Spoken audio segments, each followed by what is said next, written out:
One of the recurring themes in our recent discussions have been about issues of trust. Obviously, trust in our government, trust in our leaders, and generally acknowledging that we have no trust in the government and no trust in our political classes at all.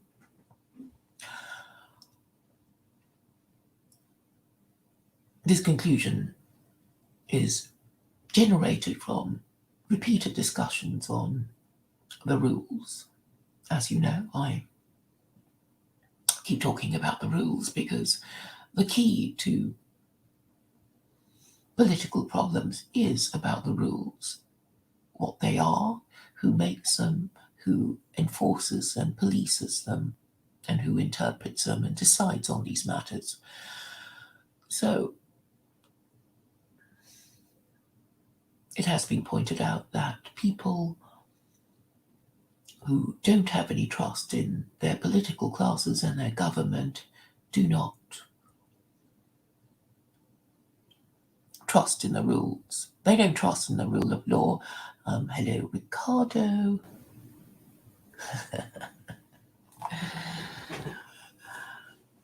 I'll talk about the gentlemanly honour of you people when I finish making my point.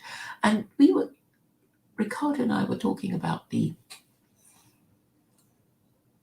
rules, and he was saying that rules won't change a thing. And he's right in the sense of rules not changing a thing at all if people don't trust the people who make the rules or the people who interpret the rules. So obviously this needs to be changed, and fundamentally it is really all about not just what the rules are, but the source of those rules and who is entrusted to enforce, apply and interpret those rules. So this means the police, the judiciary, the legal profession, and the legislature. And we don't trust them. But I'm saying how? I mean, my solution really does go to dealing with the problem of a lack of trust. So I'm saying, if you want to change the current rules and who is in charge of them, then we have to say these things. We have to say, we've been going the wrong way and we need to stop and we need to look at the map and we need to take a new direction. And these are actually very difficult things to do because we know the problem with those who go to AA. So you may be going to AA meetings for years and years and years, but you won't be the one to stand up and say, my name is blah, blah, and I am an alcoholic, because people find it hard to acknowledge that they made a mistake. And that is why AA make such a big deal of it, because it takes enormous humility and courage to stand up and admit that you have a drink problem. When you have so many excuses, you can blame the drink, you can blame the circumstances, you can blame the annoying people around you that drive you to drink, but ultimately it is you yourself that pours that drink and pours it down your own throat. So these decisions of individuals to acknowledge that there is a problem is fundamental and emotionally momentous. And I know what I'm trying to get you all to do. I know the scale of the challenge that I have set to myself. I am looking up at 2,000 years of Christian history and about 250 years of liberalism. And these are your sacred cows. And judging from the discourse at Millennial, nobody's coming anywhere near acknowledging what the problem is. It's all about whinging, about vaccines and lockdown and saying it's the end of Western civilization as we know it and we must fight it, but never saying with what must we fight this situation. So, in terms of battle orders, it is like sending your men naked into battle and watching them get killed. If you don't have you don't have a battle plan, you don't have any battle orders to give your men, you should shut up and not say anything and let them do what they want to do. And that must be to, well, just stay out of trouble. Another point today that arose was me asking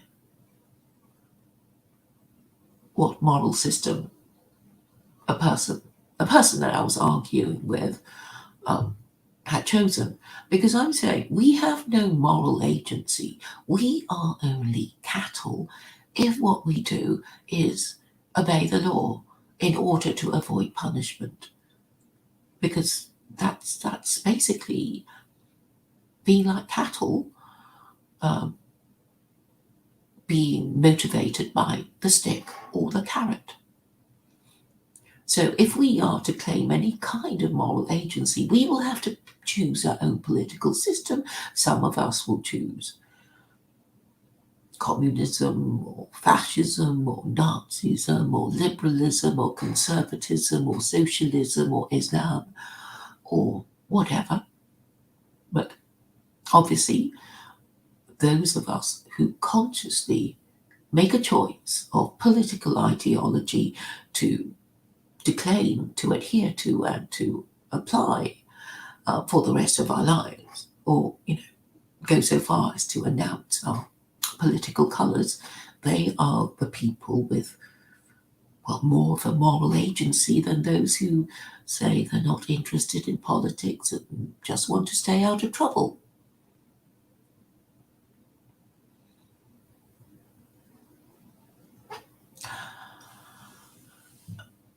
The title of this stream is about gentlemanly behaviour, and the essence of this, in my view, is being considered somebody with moral principles. That, I think, is essentially what a gentleman is. So that his word can be trusted. And of course, this goes back to shaking on a promise, shaking hands on a promise, and that was what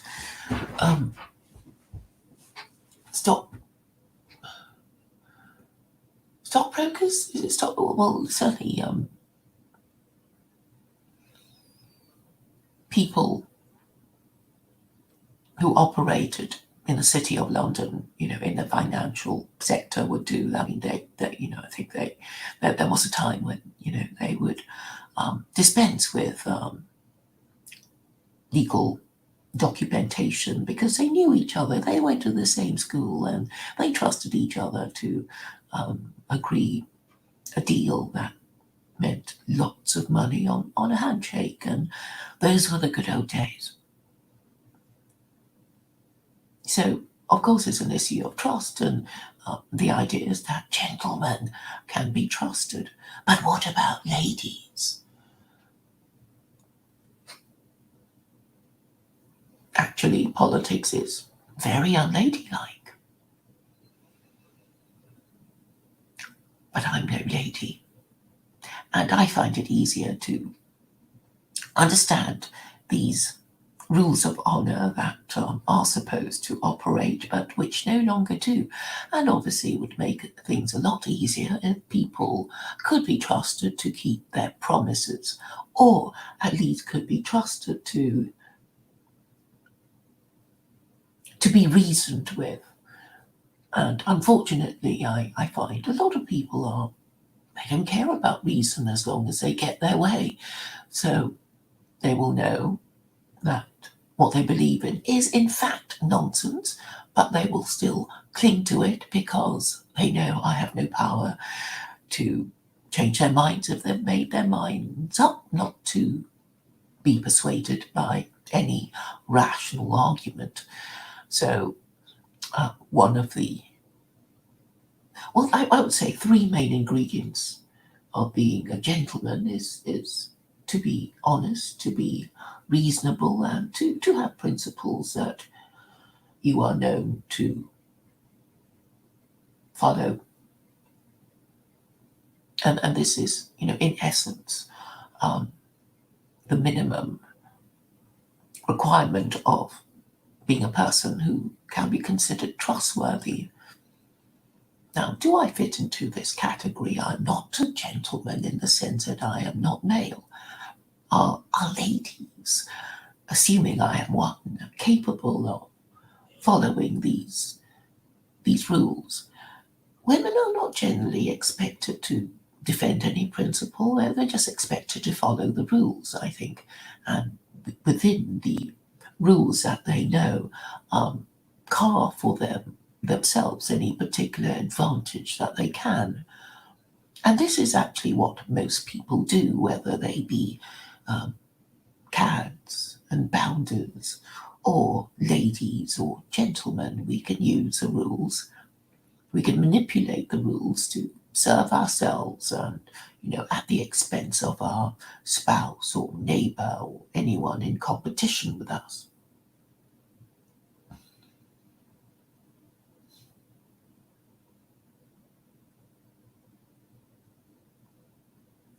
So gentlemanly behavior, I would say the most gentlemanly gentleman that I know in these circles is the only secular Quranist I know, Alex Woodrow. He can be trusted to behave honourably.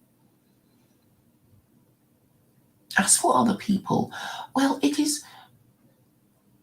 you see, when you know that they lie to themselves, you know that they are beyond reason. Because if you lie to yourself, you are betraying yourself in a big way, and people can see that you are lying to yourself. And this is a sign of neurosis and irrationality. I know we all have our blind spots. But another question that arises recently is, what should operate us? Of course, when we try to do something, we will have, conflicting. We will find ourselves to be in a conflict of interest situation when, perhaps one person that we value greatly disagrees with another person that we value greatly. Say, spouse and employer, spouse and parent, parent and offspring, that sort of thing. And somehow we have to resolve these conflicts in a way that is honourable and fair. Now, should our political principles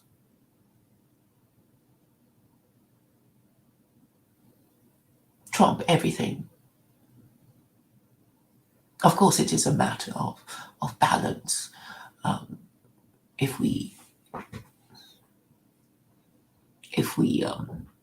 sacrifice every personal relationship in order to further our political principles, we might be extremists, fanatics, or just people who have got it wrong, depending on what those principles are and depending on what the circumstances are.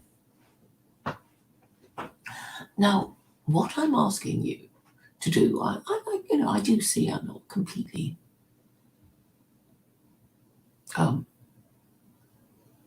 unaware that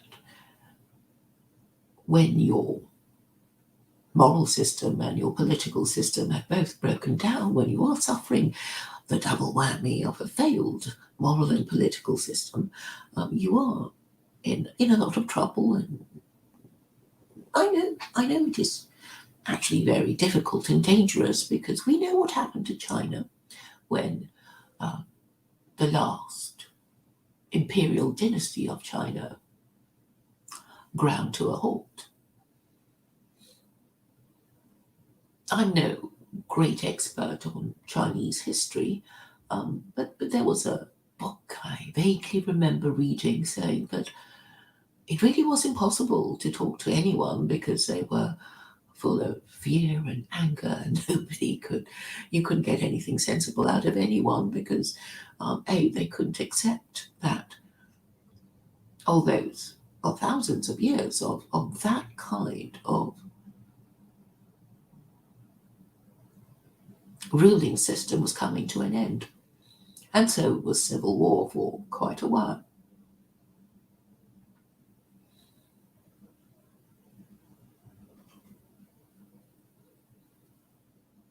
And so I think it is important to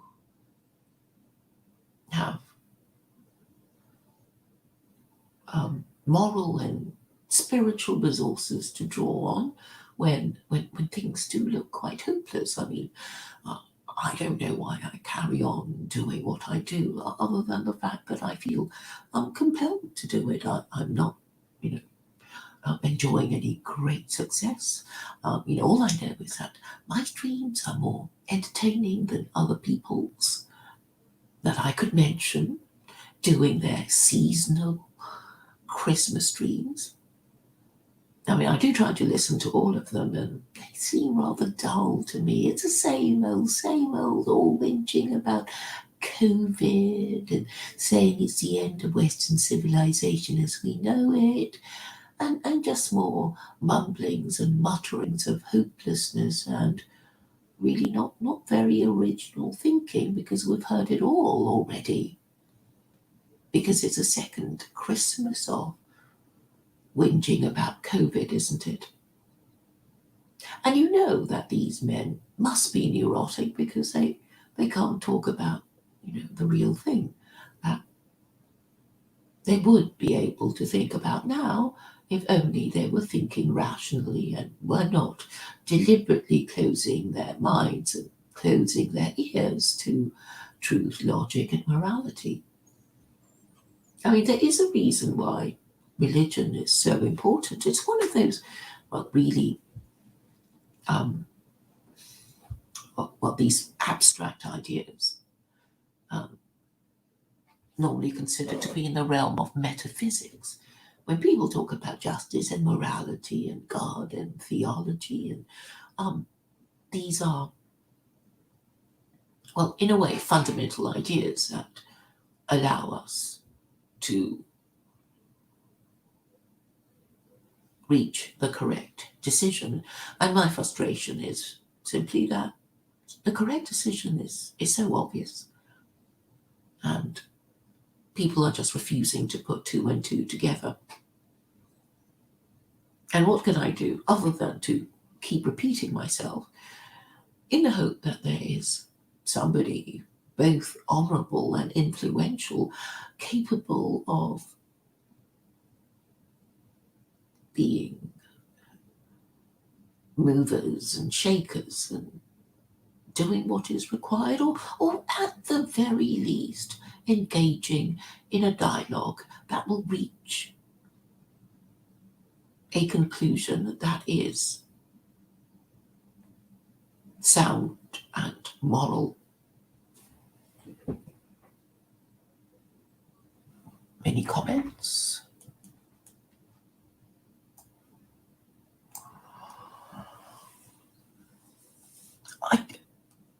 I've already said Alex Woodrow comes to mind as being most gentlemanly. I mean, the problem I find with a lot of white men is they can't stick to anything. They will change their minds like women, and that's why they're so exasperating. And that's why their women hate them, or they're obviously more afraid of something than their women are.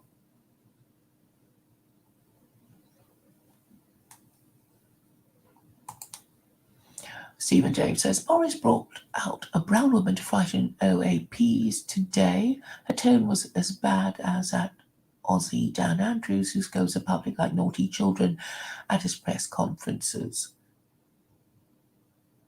Who was that? I'm sorry, I didn't actually. Did you mean Priti Patel? I'm just guessing. I actually haven't heard the news. The freak says, gentlemanly behaviour is dead and gone. That's very sad. I mean, that is a sign of decline, unless you are a sucker or pretending for social or professional reasons.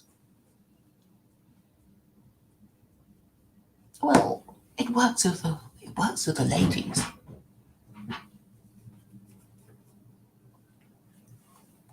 And I'm sure it works in business relationships too.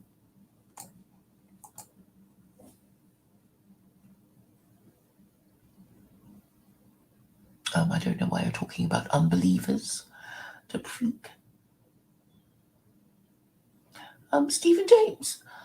Well, I there was a throwaway line of yours about me being pumped and dumped, and I thought, who does he mean? Who was I pumped and dumped by? And he couldn't say because I don't know. It was just some throwaway insult. And I did point out to Stephen James that, well, if I said that he'd been jilted by his girlfriend, whom I know is not non-existent, then people will wonder what I'm on about. But yeah, I know it was some kind of joke, but jokes have to bear some relation to reality.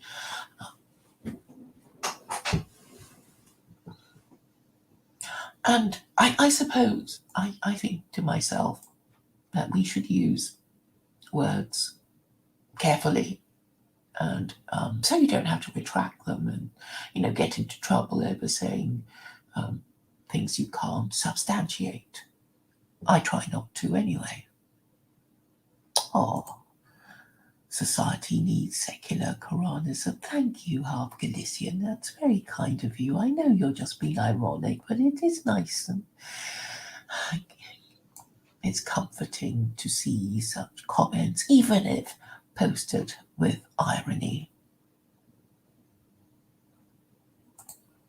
Thank you, Stephen James, for saying that you're using it to subversively advertise secular Quranism to your audience. Thank you for that. Um, Sometimes it's easy to misunderstand and maybe feel a little hurt that you're being insulted for no good reason, and maybe the reasons were benign, but I try not to take offense. I mean, I really do go out of my way to think, well, they're just saying it. They don't really mean it. I mustn't take it personally and get hurt and vindictive and bitter and hate them. And I'm sure they mean well, really. Um, and that's the attitude I have to take.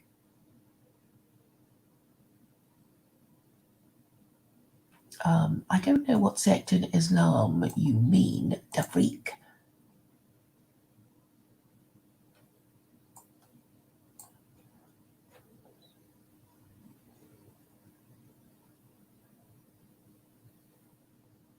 Now, why do I find the vaccine vagination thing boring?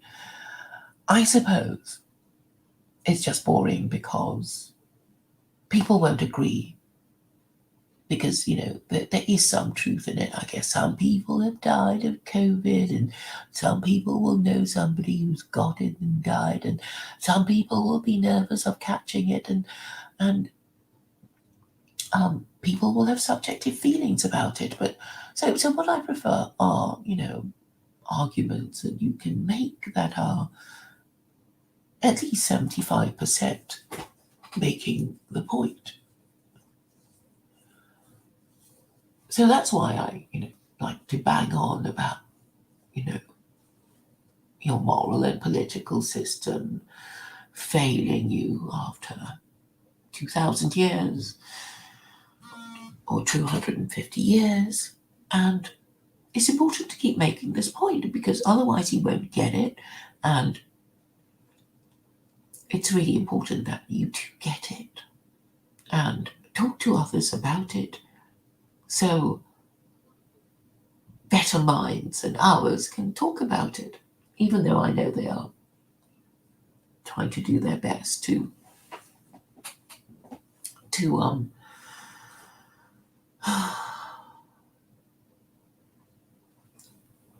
I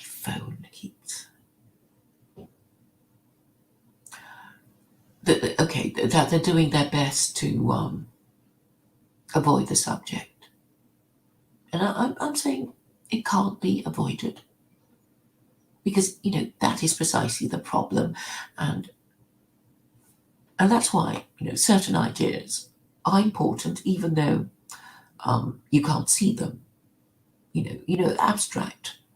Abstractions like fairness and justice and the rule of law and religion and, those big words that a lot of people don't talk about, which really political philosophers ought to do, and that is kind of beyond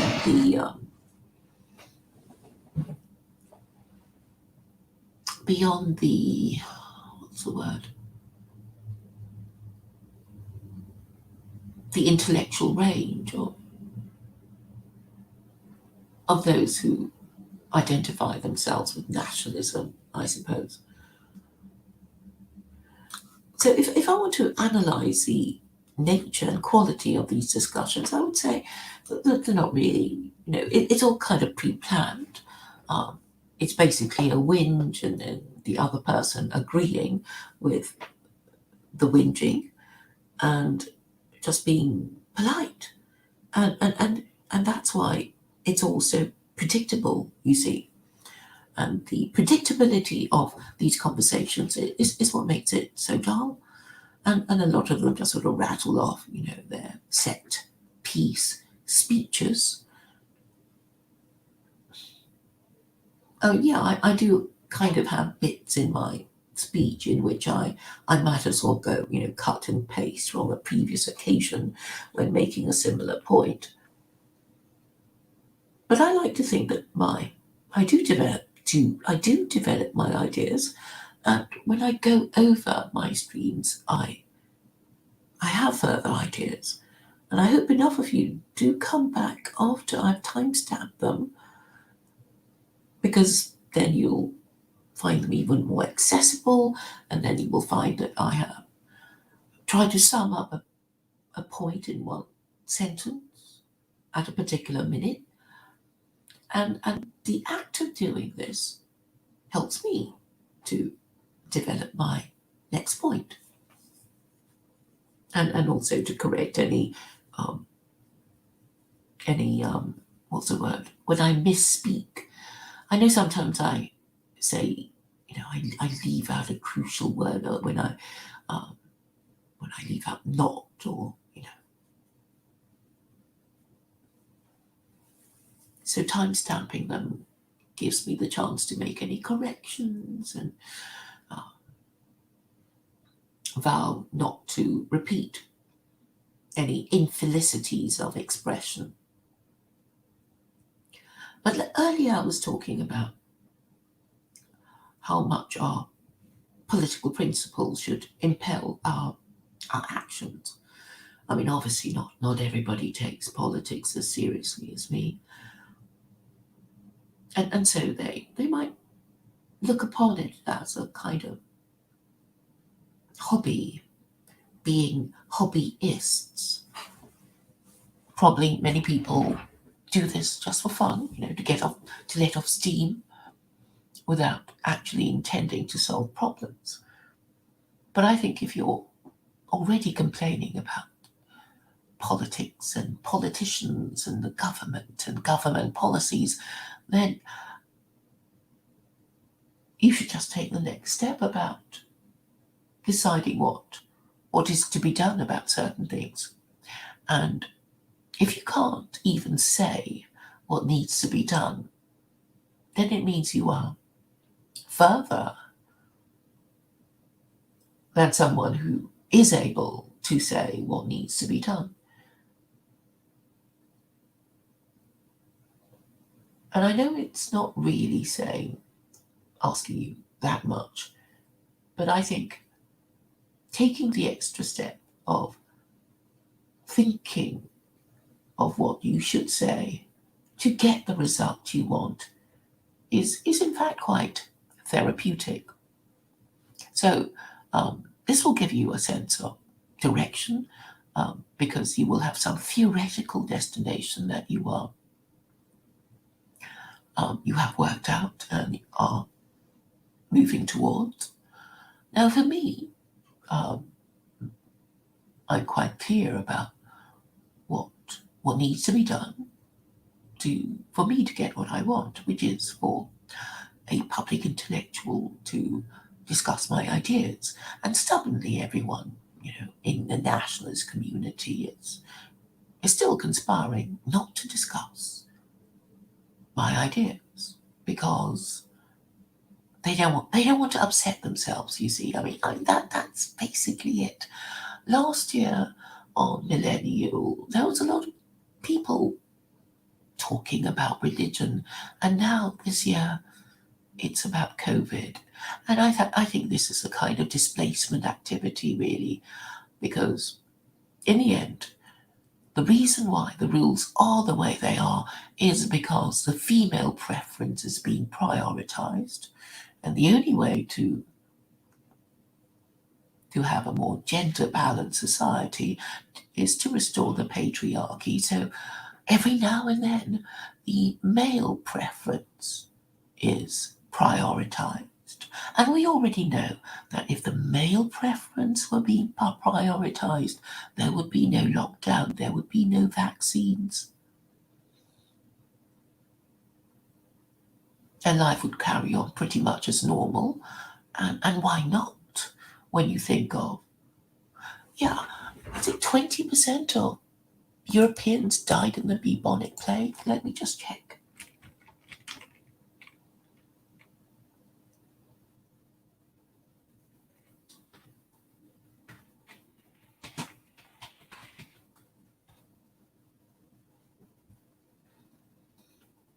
So it's considerably higher than I think 5% for catching COVID, right?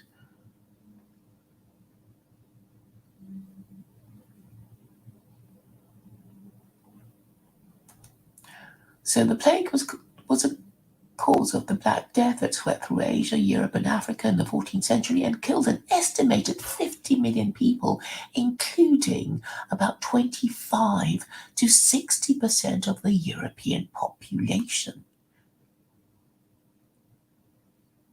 So that's pretty devastating, right? Now, what we have here is what is it? The death rate is about 5%.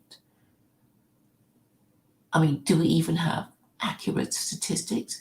And so the people who would be expected to die would be, well, they would be quite elderly and not economically productive, right? So, basically, whatever the 5%, we could actually afford to lose them. Let's be frank. Of course we could. And even if we couldn't, I mean, it's not going to be that economically devastating. It's the measures taken to contain it that are economically devastating and would have political repercussions because they are resented and the people who impose those rules are not trusted. So even if they were trying to help and were being benign, these efforts are not being appreciated. But I'm sure, if Boris said, well, just let them eat cake, let's not even bother with them anymore. Let's just lift lockdown and, only the rich people get vaccinated because they can afford to pay. And, and then there will be a different kind of uproar, wouldn't there? So whatever happens, we're not going to be happy.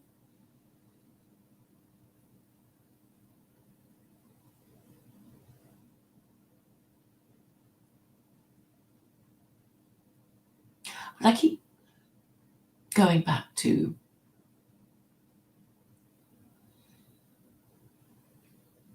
how much we should allow our political activism to ruin our lives. So for some of us, we just do this as a kind of hobby. We use our fake names and insult people and have a different online persona to our daytime jobs. And there are those of us who use our real names and have real ideas and are mocked in real life or are crackpot ideas, I suppose.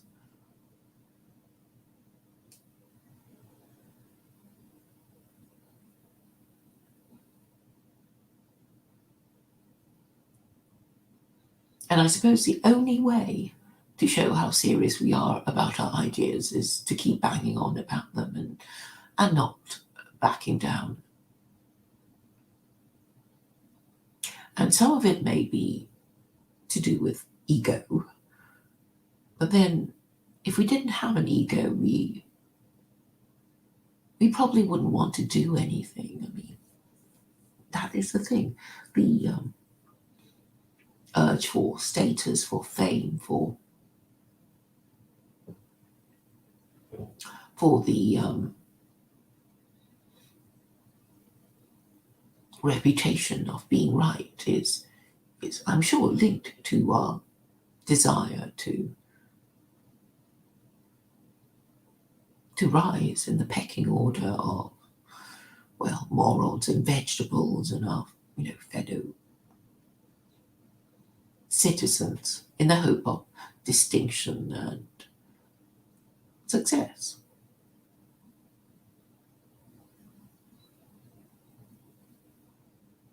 But I like to think that my ideas are based on truth, logic, and morality. And if I should be correct, then why shouldn't I enjoy the fruits of my ideas of being correct and acknowledged to be correct?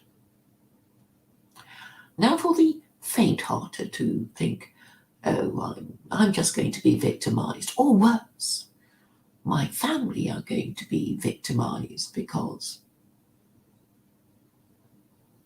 of my stance on this or that.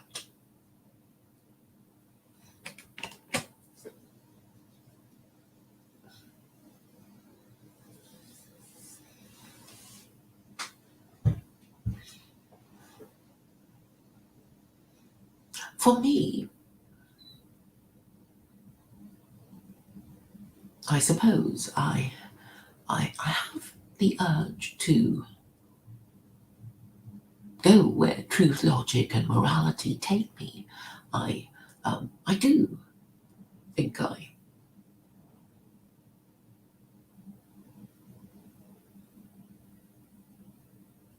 will keep going for as long as I can because I just want to break on through to the other side if I can.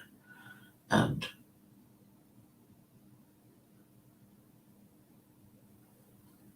because I have started, I will try to finish because I think the worst thing to do is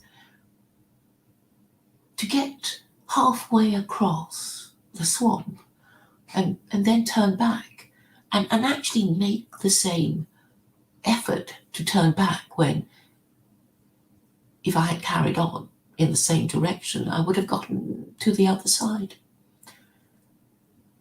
So I have to go forward. And I suppose that the fact that there are no people prepared to join me actually makes me want to continue all the more.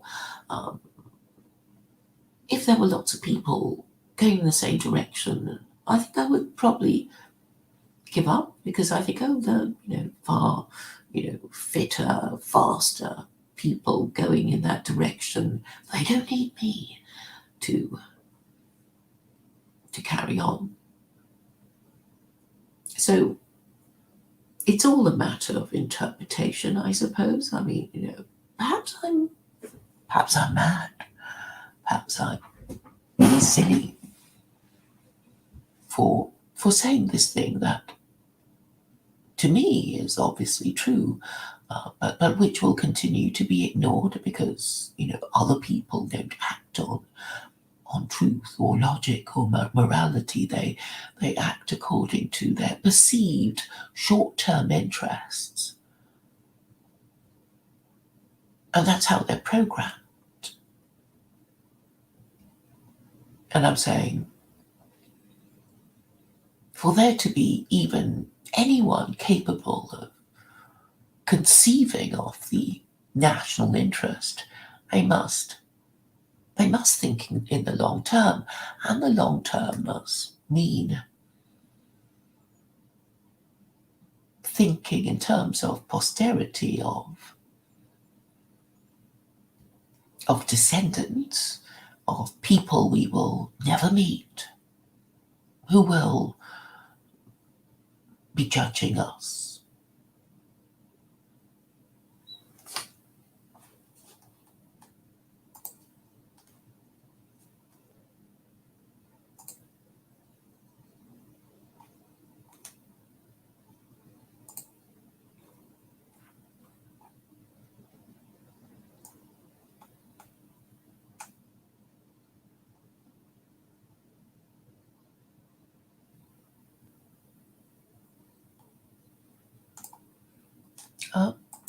Yes, Ricardo, I am.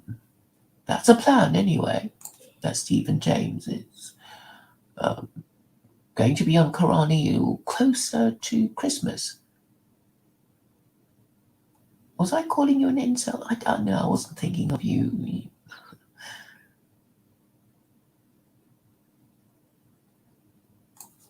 I don't remember even calling anyone an incel, was I was actually thinking of the people on Ralph's stream, and I know he's doing something on philosophy cat, right?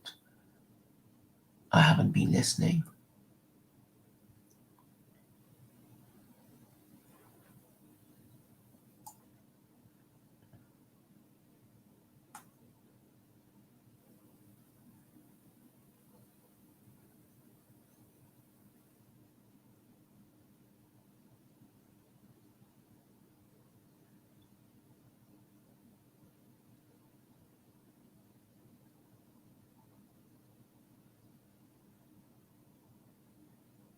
What do you mean Confucius Muslim?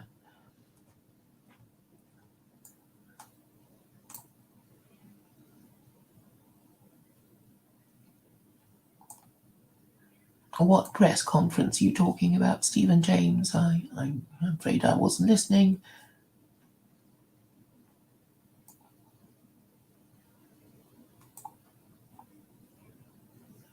Well, nobody can think in the long term if you keep fighting elections, because the next election is always less than 5 years away. And that's why I make the point of saying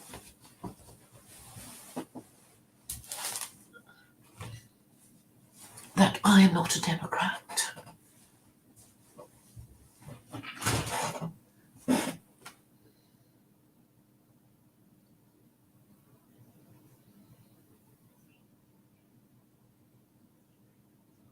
Stephen James says Islam hasn't prevented vagination anywhere. Well,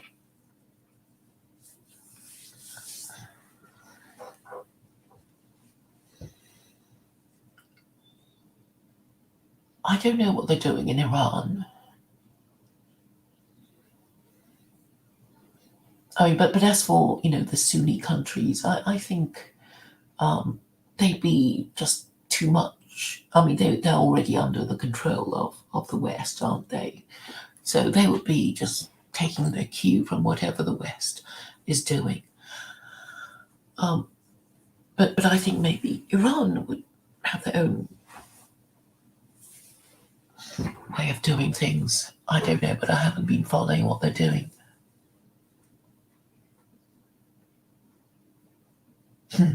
You want to quarantine at my quarantine place? It would be fun, wouldn't it?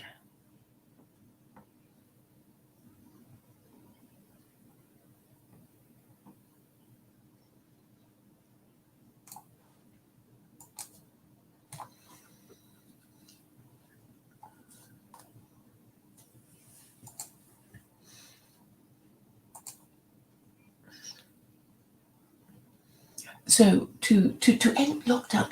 Oh yes, finally, what I wanted to say is that what I find particularly frustrating about the people who say they believe in God have been their obvious reluctance to even talk in terms of why they might be punished and why the pandemic is global, and whether there is some divine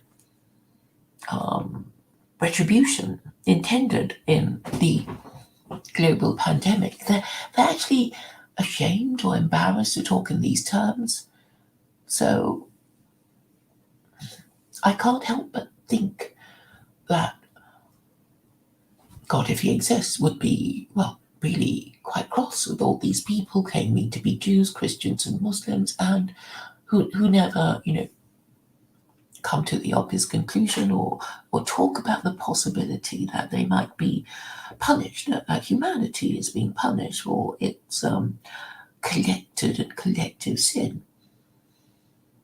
So I think that would, be one of the things that might be making things worse, because they don't, okay, you don't have to necessarily believe in a particular system to know that, if somebody believed in something, they would, do something. So I guess an example would be, you hear somebody say, you hear a man say to a woman, that he loves her. And so you think, well, if he loves her, then he's going to, I don't know, buy her flowers or plan to marry her or, something of that nature. But he doesn't do any of that kind of thing at all. He just says it, but, his behavior is a problem, and she's not happy with him, and he doesn't improve. So you can deduce from this behavior that he's only saying that he loves her, and he doesn't really mean it. And this is the kind of conclusion that you can get, that you cannot avoid getting from all the people who claim to be religious, but who don't, form the proper state of mind with which to regard the global pandemic.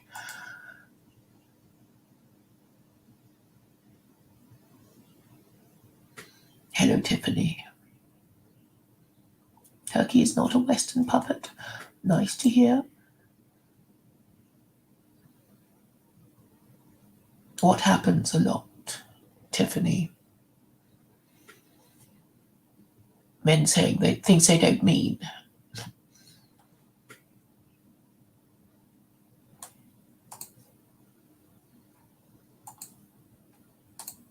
So when you do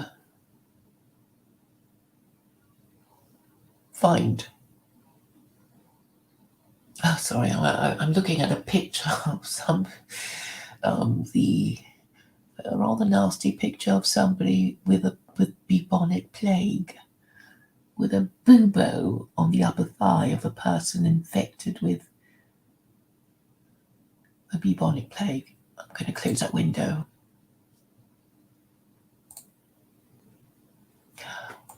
What can be done to make men mean what they say? I mean, do women mean what they say? That's difficult to tell. Perhaps at the time they mean what they say, and then they change their mind, and then they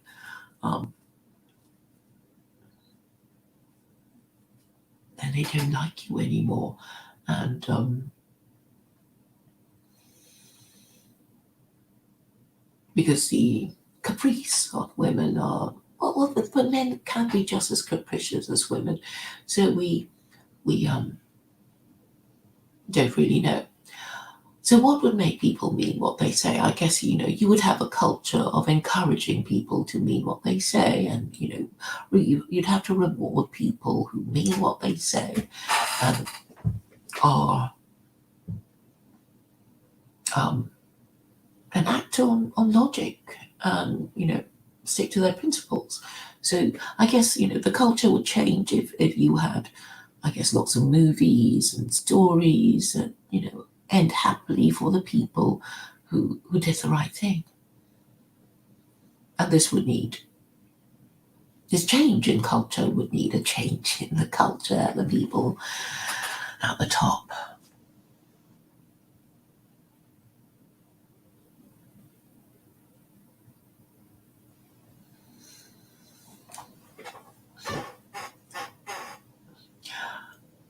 And finally, we must consider who has the most power in the eternal battle of the sexes. And I don't think women are particularly disadvantaged. They just need to make the right decision using the right process of reasoning. And I don't see that as being completely hopeless either. And I think my role as intermediary between Western man and Western woman could help smooth the way to a final resolution that will make men and women in the West enjoy better gender relations. And I'm hopeful because Tiffany has joined. I mean, there was a time when women wouldn't come here, come to my channel and post on my channel at all. And but I think it is really women who make something respectable. So, in the fringe parties, it'd be all men. And then they would, do their utmost to get the girls to join in order to make it, in order to attract the men. So if we have women, then more men will come, and then more women will come, and then more men will join the party, and that, I suppose, is the whole idea. But then if you have too many women, then their preferences might be prioritized too much, and then things will start going wrong again. So there has to be a balance, and people have to manage these relations properly. And I think it would be really helpful if people would be more prepared to discuss gender relations. And this is the theme I hope to explore for the rest of the month. And rather than talking about COVID and lockdown and vaccines. So that's all I have to say on the matter.